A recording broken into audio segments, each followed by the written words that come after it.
Thanks everybody for attending this evening. Thanks, Max, for joining us. I'm happy that you did my bio first and not second. It's yours is longer.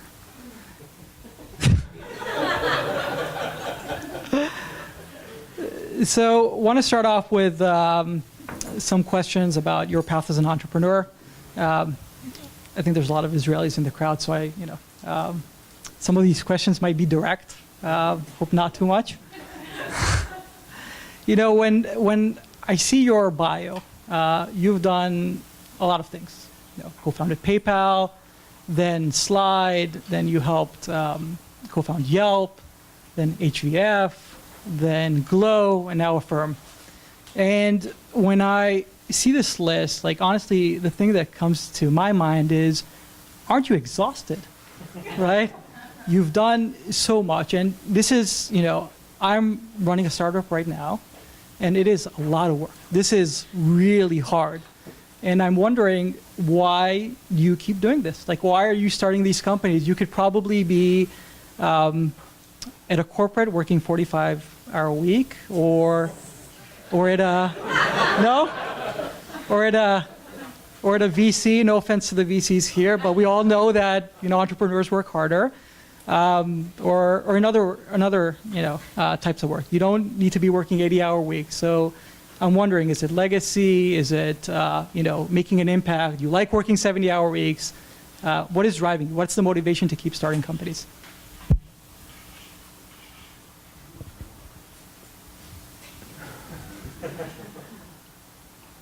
Definitely no chance for working in corporate. But, it's hard to tell. It's one of these things where you kind of hope that there is some sort of a grandiose answer to. I mean, this question comes up often enough, and I always sort of like, you know, and honestly, there isn't profound wisdom to share on this one. There's different vectors that drive it all to the same exact outcome, which is, most importantly, the part where you go from I'm alone in this office and it's empty and it's like a canvas and I know just the right 3 guys that need to be here yesterday and we're going to brainstorm and do something. I experienced that very vividly in college, and that company failed, and every part of it was hard. And it's actually, the interesting thing about entrepreneurship is that it's exactly the same level of difficulty every time. You'd think I'd learn something, but I haven't. Every company is just as hard, just as exhausting. And the part where you kind of go from nothing to something is so much fun and so exciting to me that I just keep on doing it. And then I'm sort of a commitment junkie, and once I commit, I can't stop. And then I'm very competitive, so I have to win. And sometimes you don't win, and it's even more frustrating. Like, well, next time for sure. And so it just repeats itself. And somebody asked me many years ago, what is my greatest fear? And I answered kind of offhandedly because I just needed to be done. It was the last question in the long interview, and I answered first thing that came to mind. And then realized it was actually the most honest answer I've ever given in any sort of such conversation. And the answer that I gave was, I'm terrified of being irrelevant. And that's probably the deepest reason I got. Like, every time I start a company, I feel like I have a lever that I can pull hard enough where something will give and crack, or the universe will shift. So this fear of irrelevance is what drives me to sort of grab onto the lever every time and see what happens. And is it, for you, is it exciting the same way? I mean, you know, as an entrepreneur, this is, you know, and most entrepreneurs would agree, this is like a roller coaster, right? I mean, you get so excited by every small thing, every failure. You kind of want to, you know, even the small thing, you weren't able to hire the executive you wanted. You want to kind of like dive into like under a rock and start crying. And is it the same for you? Is it, when you started out, do you still feel those highs and lows? Is it the same sensation? Definitely, although your thresholds change. So as you do it many times over, so you don't get the executive you want, you feel like, oh, that sucks, but you know there's other fish in the sea and you kind of go for it. One of the things that I thought I learned, so I've lived through all kinds of unpleasant things, and some people in this room have seen me live through it as an entrepreneur and CEO, and you go through your first layoff. And it's like, you'd rather poke your own eye out just to have an excuse not to go to work that day. Like, it's okay, I'll go to ER, but somebody else will have to deal with the layoff. And then you're like, well, no, I'm the CEO, I have to do it. And so you go and you do it, and it just sucks. And it sucks exactly as badly as you think it would, and then some more, and the day goes on, and sort of, at the end of the day, you're like, well, that sucked, I've learned. I think next time 5 things I'll do differently, and then you do your second layoff, and it sucks just as bad. And there's absolutely no difference. And fortunately, I've only done a couple of these in my past. Some of the most brutal things that I had to live through was like that. And another version of this is somebody leaves, and you think this person is irreplaceable. You just can't do without him. And you get to a threshold where you're like, you know what? No one is irreplaceable. Like, I can find this person replacement faster than it'll take me to complain about it. And you get better and better at it. And you think you got it. And then at some point somebody leaves that you didn't think could possibly leave. And then you're right back into the little hole where you're like, I have to curl up and cry because that person is irreplaceable and I can't do anything about it. And then you sort of think you've learned that one. But there's always a new low and a new high, too. The rewarding part is that you think you've kind of experienced the IPO day and, how much better can it be? And then you do something that seemed like a lower high, but you're 10 times happier than you remember. And so I think the amplitude might change, but the wave is still the same. That was really interesting. Any major regret, like something that you did in the past and you wish you wouldn't have done it? I taught myself this, so I don't actually know the right answer. But a long time ago, I decided that if I have any regrets, I should try to forget them as quickly as possible because there's no sense in thinking about them. So no, I have none. I've made mistakes, and I can identify them very clearly, and I hope I don't make them again. But there's only today and tomorrow. The yesterday doesn't work. There's no point in changing it. I talked with Ryan, your chief of staff, before, and one of the interesting things, and especially in fintech, I mean, it is a hard business, right? And I'm sure you have like war stories, or what I would like to call in fintech like near death stories. I can tell you mine. We had a morning where we were supposed to fund somebody $20,000, and we ended up funding $1 million. And not a big difference. They were honest enough to pay it back, but some small bug in a loop, in an if loop. So I heard about transferring dollars one at a time. No, but we send out 50 times 20. And they were really happy about it. They're like, you guys are fantastic. Ask for 20, you give me $1 million. I heard about a time at PayPal where you had a situation where you switched keys on something and you're locked out. I mean, I don't know if that's a story you want to tell, but anything it's a true story. The problem is that unless the nerd to business ratio in the room is 5-to-1, there'll be a lot of people going. Plus, one of my PayPal investors is in the room, and he doesn't know the story. And I'm not prepared to. The short version of it is that the punchline, anyway, is we were rotating keys in the master database with about 100 million credit card numbers in it, and because it's a big deal, I have 100 million credit cards. Like if somebody walks away with a couple, you're screwed, and so you just don't really want to be caught out. And so I decided I'm going to write all the code myself and verify all the code myself. And it was this elaborate process, and we shut the database down, and everything was ready, and we decrypted the big pile of credit cards and re-encrypted it with the new key, and sort of did all the verifications in the process, and erased the original file, and he really erased it so there's no backup, and brought the site live, and the key to bring the site live didn't work. So I had 100 million credit cards fully encrypted with a key that didn't work.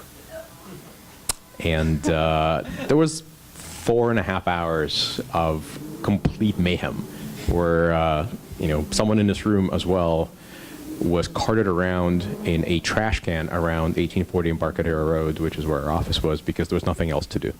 We're just kind of going like, well, we're kind of SOL here. My VP of engineering got on top of a table and screamed, "Stop everybody. If we're going to brute force this thing, we have to start now." And for a second, I thought he was not serious, and then I realized that he was actually thinking that 100 million years or so, which is what it would have taken, was a viable alternative. And so, so anyway, for the next sort of 3.5 hours, I was fielding. First, I got a call from Peter saying, "Hey, why is the site still down?" I was like, "Don't worry about it." And then I was like, "Well, what sort of a ritual suicide do I have to go through to deal with this?" Anyway, so there are 7 steps of whatever the once you go like from regret to resignation. I went through that several times, and then I finally said, "All right, I have to go figure this out," and eventually figured it out. And but it was definitely somebody wrote an article on the East Coast, PayPal down for whatever hours, no word on when it's going to come back up, and somebody actually brought it to me. And I was like, "Go away! This does not help." But in the end, actually, as always, such things go, it was kind of foresight of a bunch of good engineers who sort of built another set of guardrails around my set of guardrails, and in the end of it all. The funny punchline to the story is what the story has been sort of kept secret for a long time because I didn't really want to embarrass myself and everybody else involved. At this point, statute of limitations has expired long ago, so I can talk about it. But what's interesting is, in the heat of the moment, I genuinely thought we were completely done. I was basically thinking, wow, this will not come back. And then we eventually brought it back, and it was a sort of a giant moment of relief, and everything was okay. And then, years later, when I was telling the story, I realized that before the whole mayhem began, I actually thought, just in case, I want one more out. And so I made my own copy and my own backup key and gave it to our lawyer, who's still the head lawyer of PayPal, John Mueller, and told him, lock it in the safe. And if tomorrow morning something is wrong and I'm about to blow my brains out, remind me that I have an out. And because he didn't know what happened, he never told me about it. And then years later, I was retelling the story to someone. I said, wait a second, it didn't have to be this crazy. I could have just called John. But I did not think of it that day. So some of these sort of scars are self-inflicted. This is way more. This is way worse than mine.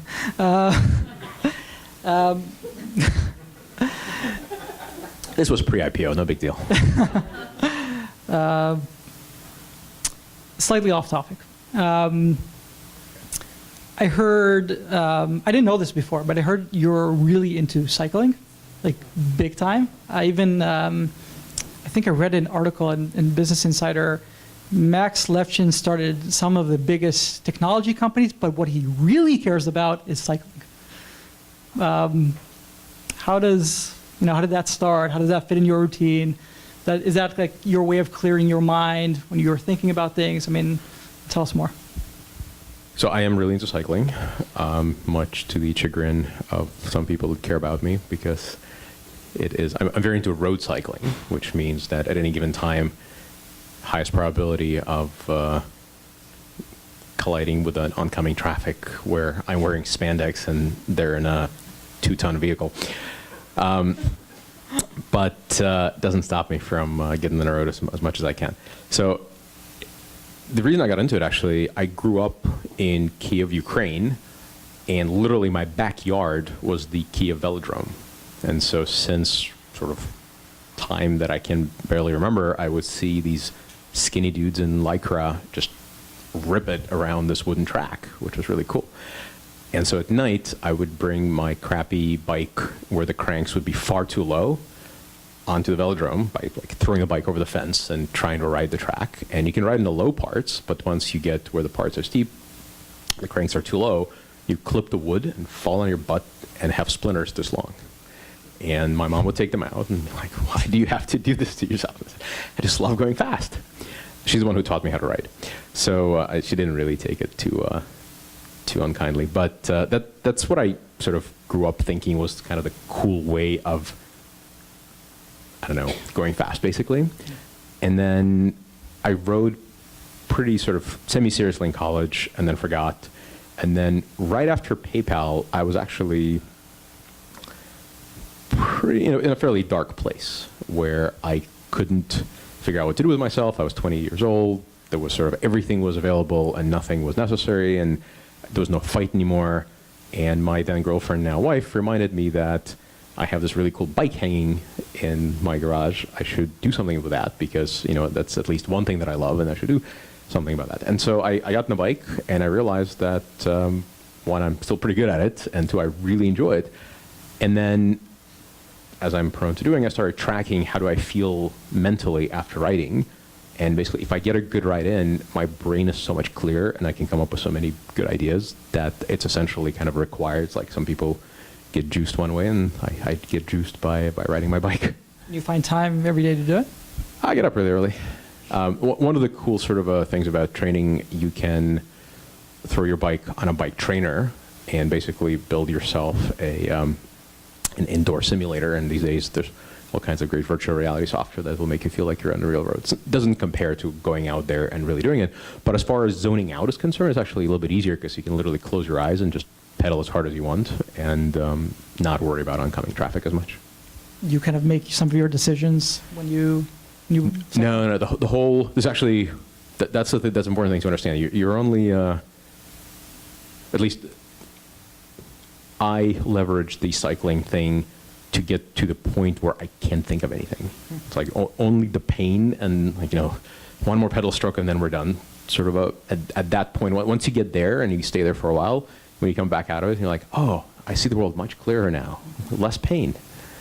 So, but it's not a way to focus on work. It's the way to not focus on anything.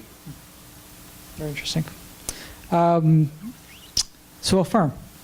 I'm in the fintech world, so I clearly, know Affirm, and I imagine a lot of the investors in the audience know Affirm, but I'm guessing not everybody. Can you give a bit of background on the company, how you started it, what was the genesis, and so on?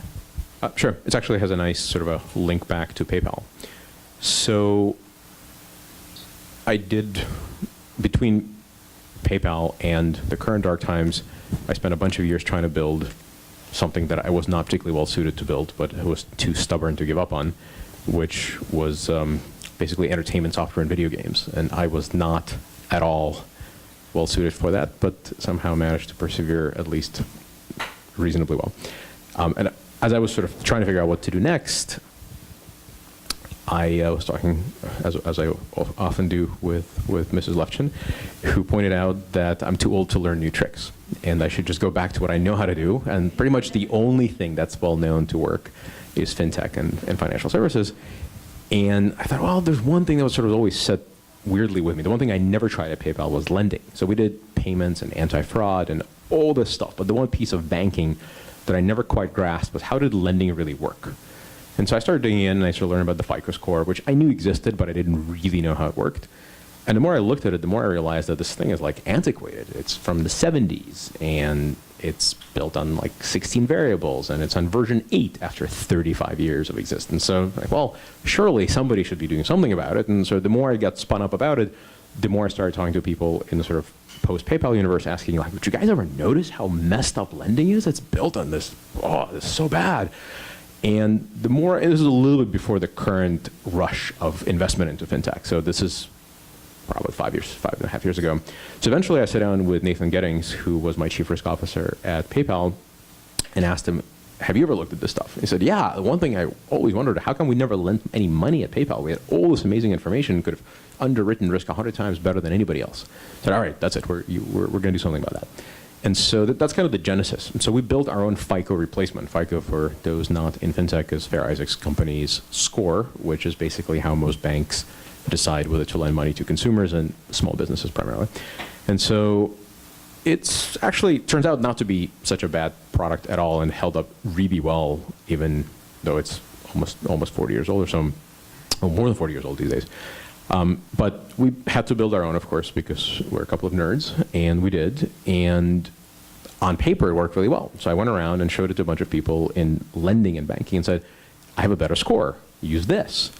And everyone said, why? If you're so smart, go lend your own damn money. And reality is, we don't care. Like, this is very profitable. Lowest rates ever. Doesn't take a genius to lend money. And so one thing led to another, and I basically started asking the question, well, where is there a place where a better underwriting technology is really relevant, where the incumbents are despised and the demand is strong?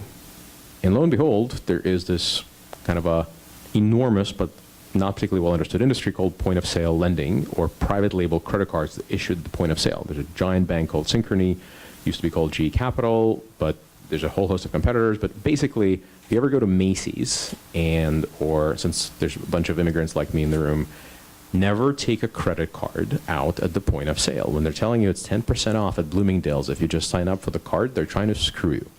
And here's how it works. They give you a card, it's 10% off, it's a 0% teaser rate for the first 6 months, or for 72 months these days, so long as you make your minimum payments on time. If you miss your first payments, fun begins. You have a minimum rate that is also the maximum rate allowed by law in the state, which the state of origination, which is typically in Utah, where there is no cap. You wind up right under the usury cap of 36% or 29%, but whatever it is, the compounding begins at the time of purchase. So basically, they go back and compound the hell out of your purchase, not until, however, they add the late fee into the principal. And so you basically wake up one morning and say, oh, I missed my first payment, and you owe twice the money. Synchrony is a $40-ish billion market cap company. I think they made about $40 billion of profit, maybe top line last year. Don't remember the exact numbers. The great sort of, the 40 number is easy to remember because it's $40 billion market cap, roughly $40 billion of revenue. 40% of their profit, this one is for sure, comes from late fees. That's a good business. If you can screw your customers, and half the money you earn comes from just capturing that, oops, I missed my first payment. So as I looked at that, and I thought, all right, so clearly there's got to be a whole bunch of people that are not going to go for this, and yet there's that much money being lent at the point of sale. Why does it even exist?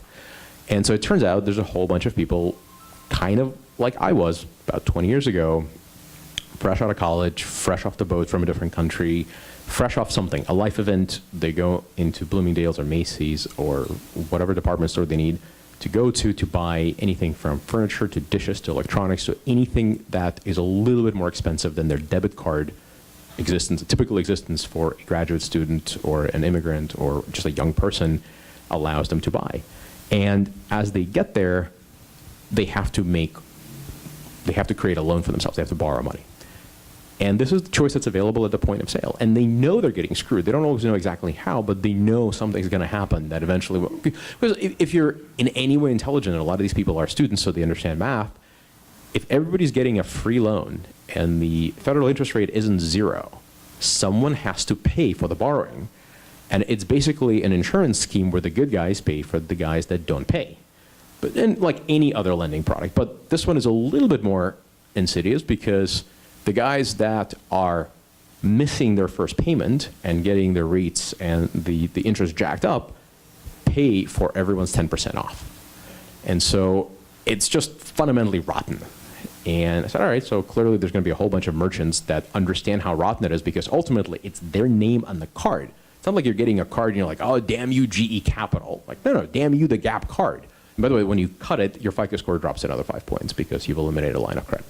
So this is a long-winded origin story, but has the added benefit of being true. So as we built this, it took a long time to get any merchant to even give this a try.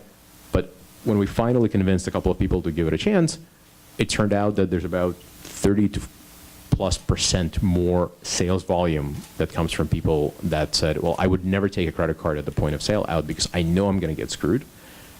But this seems transparent and honest and clear. And so that's what Affirm does. We issue loans at the point of sale. It's a pretty cool model. Everything is disclosed up front. There are no late fees of any kind. The loans are simple interest, so there's no compounding. There's no card at the end. When you're done paying off, you're done. It has this really neat sort of a social mission of not letting people get screwed by banks that are unscrupulous attached to it, which I enjoy. And it's very nerdy because you have to continuously leverage incremental data sources to make money the clean way without trapping people with late fees and all the other cool stuff. Or by cool, I mean not cool at all. So that's hopefully this made sense for people that track the financial services world. And if you don't, my website does a much better job just explaining the high order bits.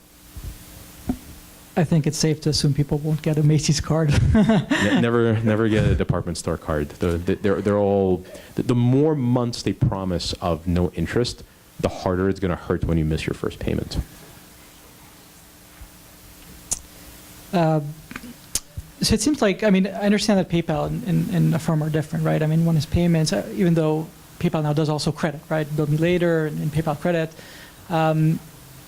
What, now at Affirm, what are you doing different? You know, I understand that the products are different, but they share similarities in terms of the infrastructure, in terms of how you're thinking about it. I mean, both of them, you know, I read that your vision is to build the next bank, right? PayPal sort of has that broad thinking as well. How is it different?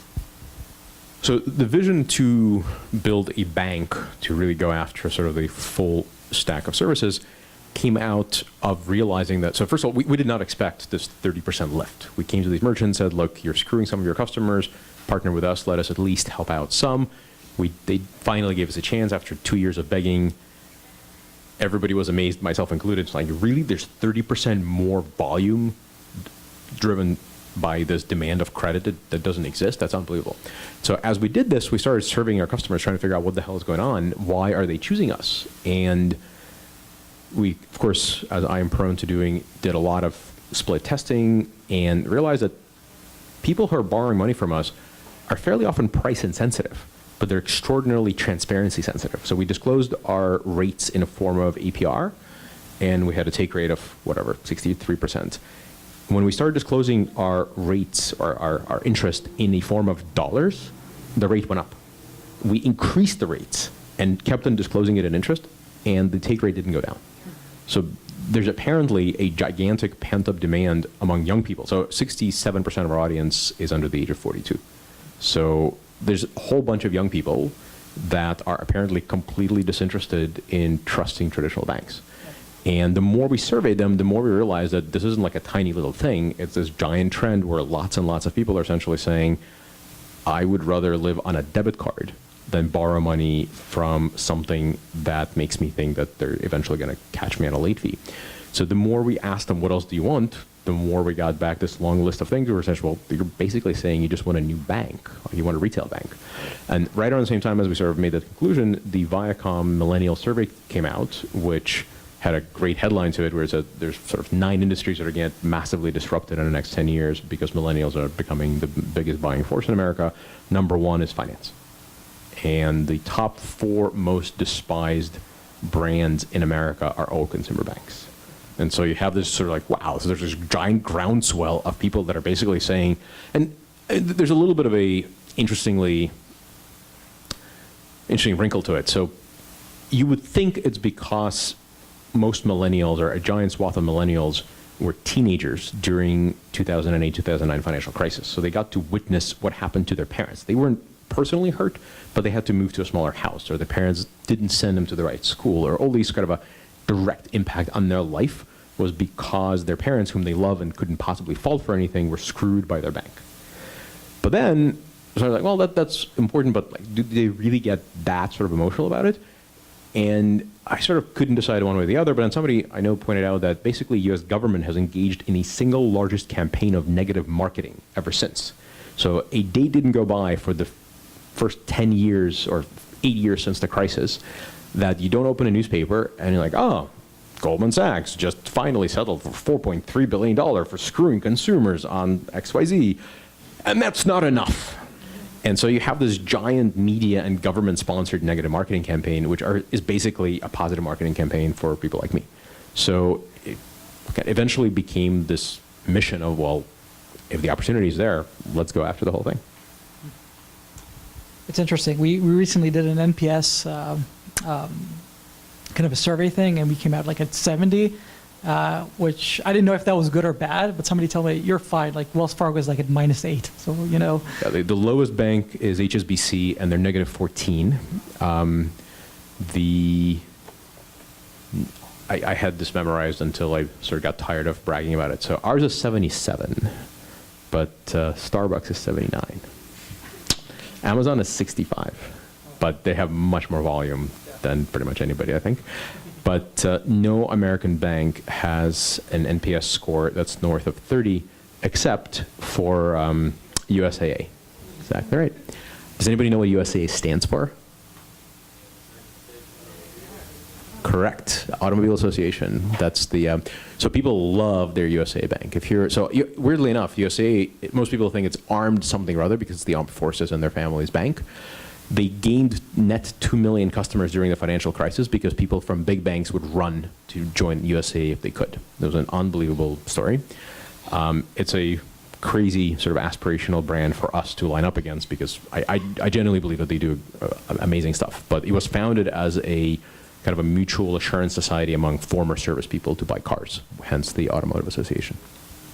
Random factoid. We're almost running out of time. We want to make sure that we have enough time for I'll switch Q&A. to blitz answers because I tend to drag on.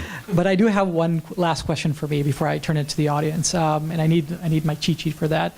So you raised capital right now, right? 100 million was around? Yep. And at an up round. Yes. Congratulations. Thank you. And there was, and you tweeted something, I don't know if it was after or before, which, let me find it here. You said, and I quote, I think it was from May 2nd, seeing more VCs play the, quotes, let's play the if this one will take a down round, exclamation mark, game with companies, fair enough, but it has its own reputation risks. Say more. What did you mean by that? So actually, people read into it quite deeply. There was a sort of a whole collection of people responding to it, some of which because they thought I was talking about them.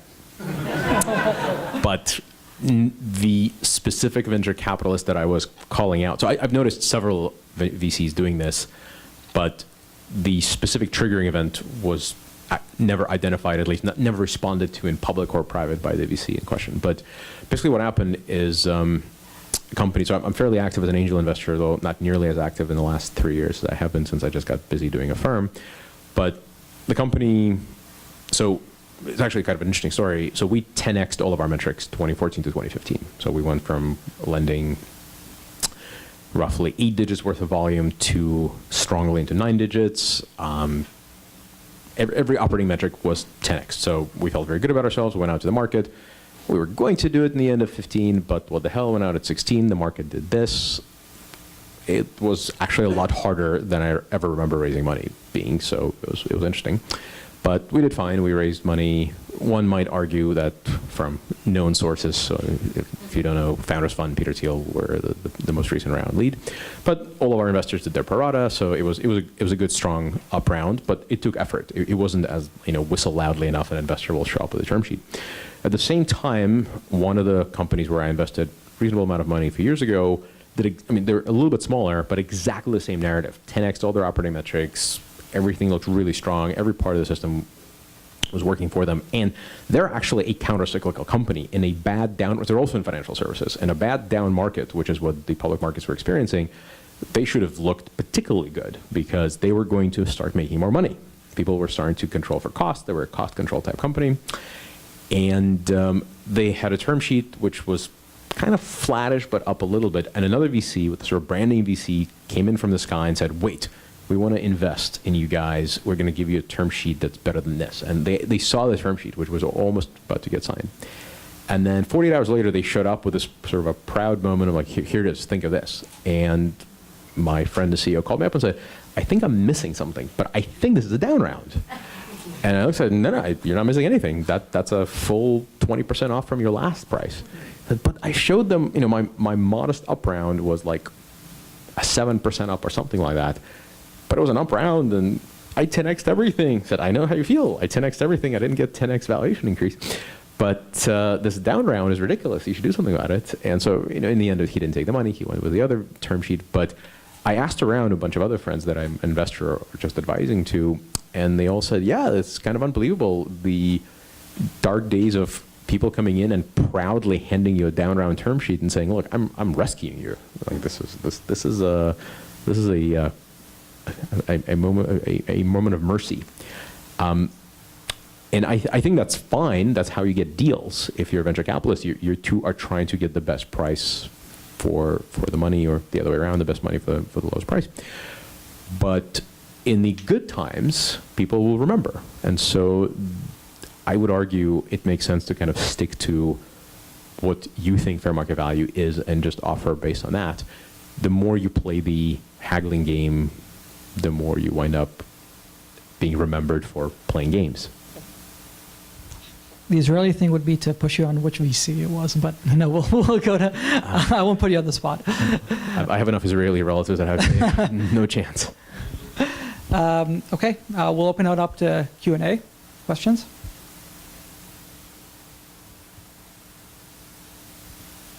I have a question. You talked about creating a new score, and you have lots of transparency to the people that borrow money from you, but what transparency do you provide to your lender? So that. And are you comfortable with the new risk model that I'm not used to? So that's a great question. So the question is, how do I provide transparency to my sources of capital? So I'm not a bank, which means that I don't take deposits, which means that I have to match borrowers with lenders.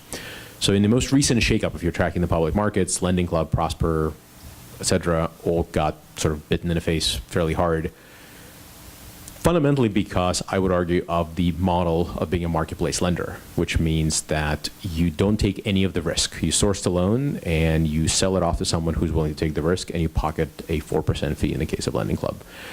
So when I looked at this model 5 years ago and we're thinking of Affirm, that I don't actually understand how this works. I know I'm too dumb because it's got to work because this thing is growing like crazy, but I just don't get it how they survive in a down market.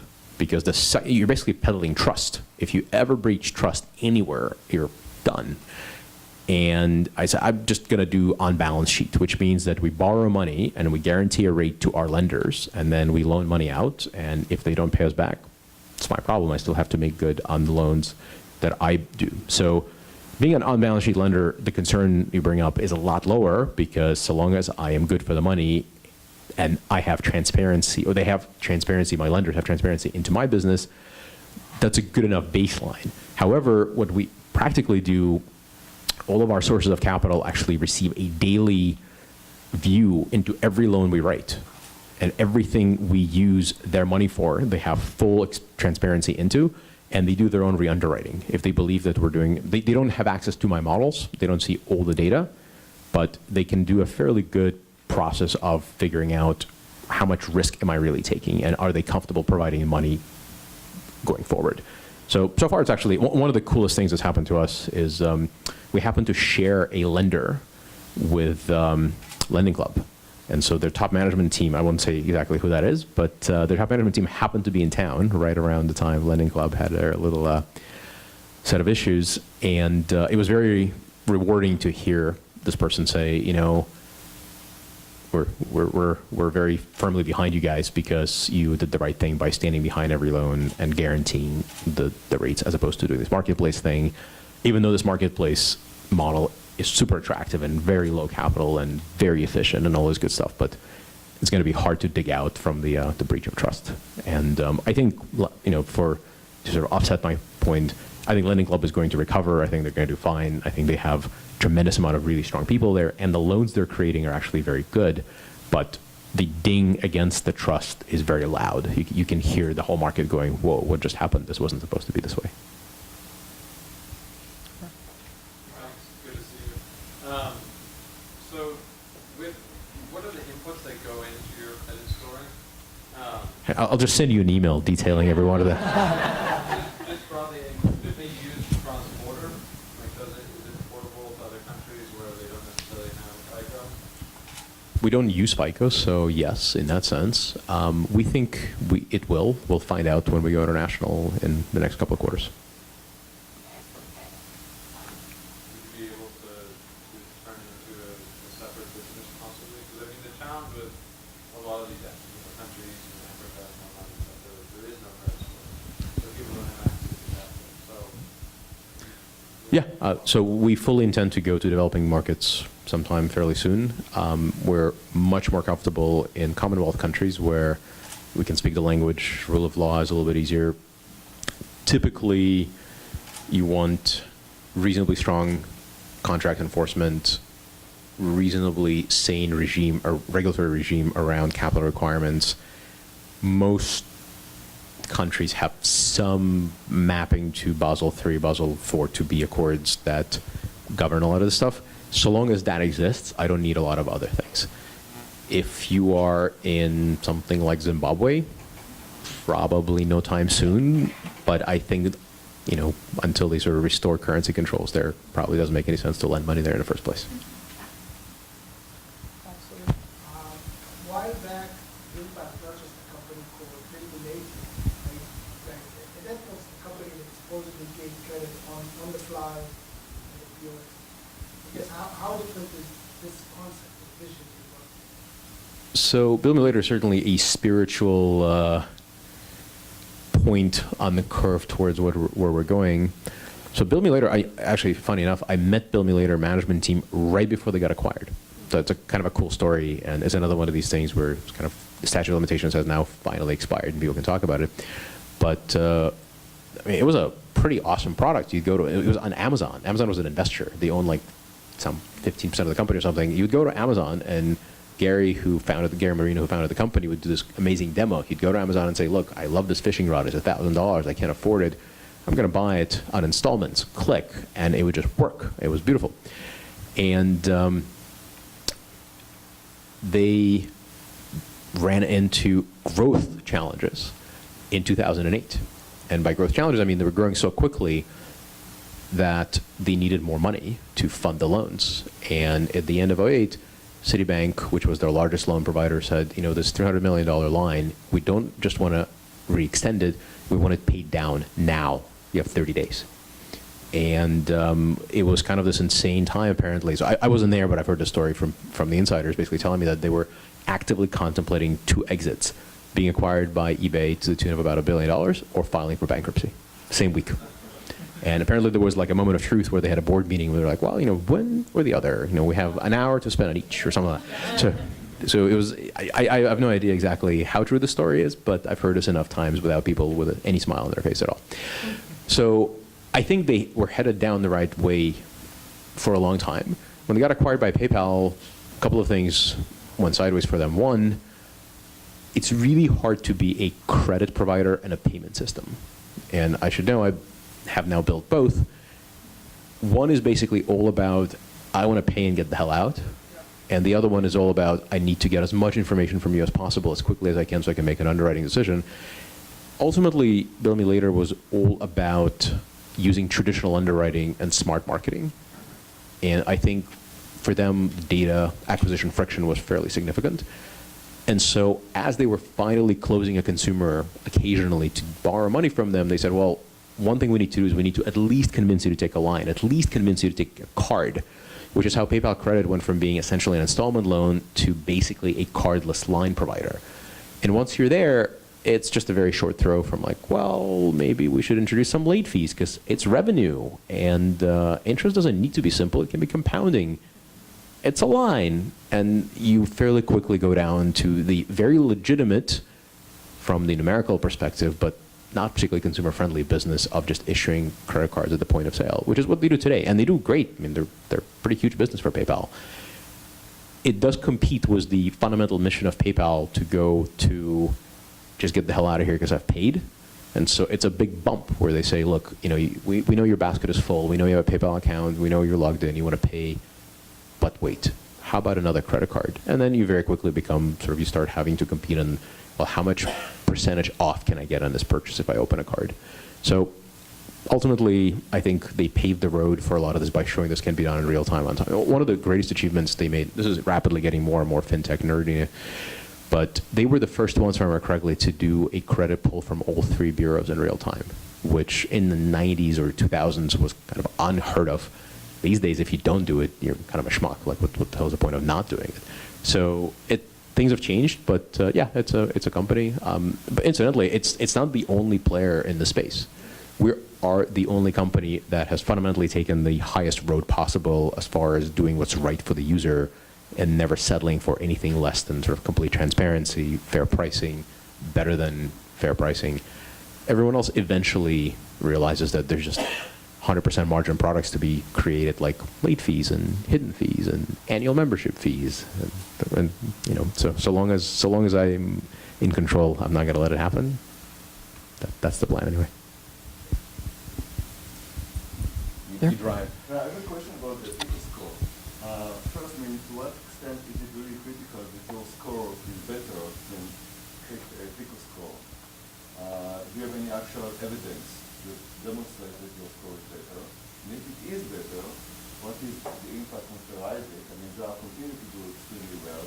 And what is the impact on the entire banking industry or credit card industry, which is using the score? So I think all those companies are going to be okay for a while. I'm not endangering anybody just yet. We are better. We're about 40% more efficient. So this is, again, unfortunately, the only way I can answer these questions is by getting rapidly more technical than I should be in this company. But FICO and ITAX, which is our nickname for our score, is fundamentally measured, its efficiency is measured in ordering ability. So it's not about, most people think a FICO score is, 850 means you're perfectly likely to repay, and my 520 means that I'm a deadbeat and I'll never pay you back.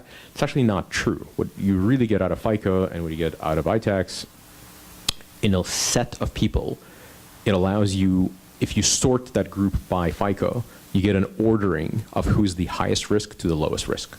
If you have a fixed number of dollars to lend, you want to lend money to the lowest risk at the best rate they'll accept. That's kind of the business fundamentals of FICO. And so we have shown in our testing, by lending based on FICO, ordering based on FICO versus ordering based on ITAX, we're about 40% more efficient at ordering. So what that means, practically speaking, is that if you, this gets very technical, but it's the best way of thinking about it. If you think of a curve that describes required acceptance or decline rate, basically how many people do you tell, sorry, no loan for you, as a function of what is the required repayment rate you want. If you're targeting 100% repayment rate, you might as well lend money to nobody because somebody's going to get hit by a car and they're going to pay you back. So you say, all right, acceptable loss rate is 3%. So if your payment rate is 97, or, from let's say 90 to 100, and on the x-axis you have how many people do you have to decline, it looks like a curve. And so FICO looks like a curve that kind of looks like this. ITAX looks a little bit more like this. And so the area between those two curves are people that are getting declined by FICO and are getting accepted by me. Because I'm more efficient at saying, even though your FICO score says that you're 590, which is roughly what I was personally when I came to this country, didn't realize that credit cards penalize you aggressively. And John will remember this vividly because I couldn't buy a car in the early days of PayPal because my FICO score was so bad, Luke had to co-sign. And another guy had to co-sign for my cell phone. And all of this came from a single mistake I made in college, where I just missed a payment on a credit card because I didn't realize the consequences of the FICO score because I wasn't aware of its existence. And 7 years later, past PayPal's IPO, I was still kind of shriveling every time somebody would tell me in a restaurant, I'm sorry, sir, your credit card was declined, even though it was a prank because one of my friends did it to me to sort of screw with me. And so the reason why, and this is sort of the flaw in the FICO score, is fundamentally around the fact that it updates very infrequently. It has kind of a quarterly sampling rate, essentially. It looks back, not forward, and it certainly doesn't account for things like life change. If you graduate college, you go from being in debt and completely unbankable to having a typically massive increase in personal perspective, earning capacity, typically net worth, things like that. So being able to account for that, inferring that from people's financial behavior, social behavior, et cetera, is where we get our information lift. But in the end, I think anybody who tells you they have a magical data source or a magical underwriting technique or a magical score is full of it. Like, the information is available. You can't lend based on prohibited information. This is a very tightly regulated industry. So it's fundamentally about just being smarter, more efficient with process, building better software systems. In the end, what we have that is better than the industry is not some magical understanding. It's just much faster iteration around rescoring, reacquiring information, making sure the information quality is very high. And some trade secrets that I don't talk about. But it's definitely one thing that people will routinely ask. Actually, I will reveal what doesn't go, Lev, into this course. So every time there's one story that will just not die. Facebook data is not being used in your Affirm credit score, nor is your tweet data. There is no actual lift in social data. We tried. It just doesn't. It just isn't there. And every time somebody writes an article saying, Affirm uses Facebook to write your credit score. No, we don't. Just tell your friends. It's not real. We use other stuff. but not that. We have time? One last question. Okay. So one would think that because you have effectively lower pricing or fair pricing, that you would need all things being equal a more prime borrower, offset by the fact that your scoring model is more efficient, so you can capture back something more maybe another lender could get to. Is that correct? I mean, No. you would think that, but I suppose maybe it's not. No, if you map our distribution of our borrowers, if you map it to FICO, we mimic U.S. population from whatever the legal borrowing rate age is, like 18 to our oldest customers in their 90s, but practically speaking, it's actually, we thought it was fraud, and it's a cool story. This woman, very early on, this woman bought a bag using Affirm, and I looked and said, oh, 90 years old? Come on, like this is a class, back on MySpace, you'd type in, born in 1900 to make it a joke. And we were tiny enough in terms of volume that we could actually call our customers. And so we called her, and she chewed out one of my ops people saying, what makes you think that just because I'm 90, I don't know how to use the internet or don't want to buy a nice bag? And it was just so shocking, like, okay, lady, then you keep your bag. But she wouldn't stop there. She sent us a photo holding the bag. And she's she doesn't look any older than 80, but as far as I'm concerned, she's a great customer, paid it back, everything's fine. But the 90-year-old outliers notwithstanding, 3/4 of my user base is much younger than you would typically expect. If you look at the distribution of FICO for that age segment group, we mimic US precisely. Like we're currently available in US only, so we're exactly what you expect. The efficiency in the score and our score comes from the ability to say, even though you look like a 580, you're really going to behave like 690 or 650, or because you're being mispriced. And so we have, if anything, in my estimation, an uncharacteristically high exposure to super prime, which for young people basically signals lack of interest in traditional banking products because of lack of transparency. Like they're less price sensitive. Like we certainly can't lend at the Barclays ring card 8% APR. I mean, it's just our cost of funds is not there for that. But apparently young people don't care if it's 8 or 12. They care more about exactly how big the small print is. I think I've overstayed my welcome. Thank you.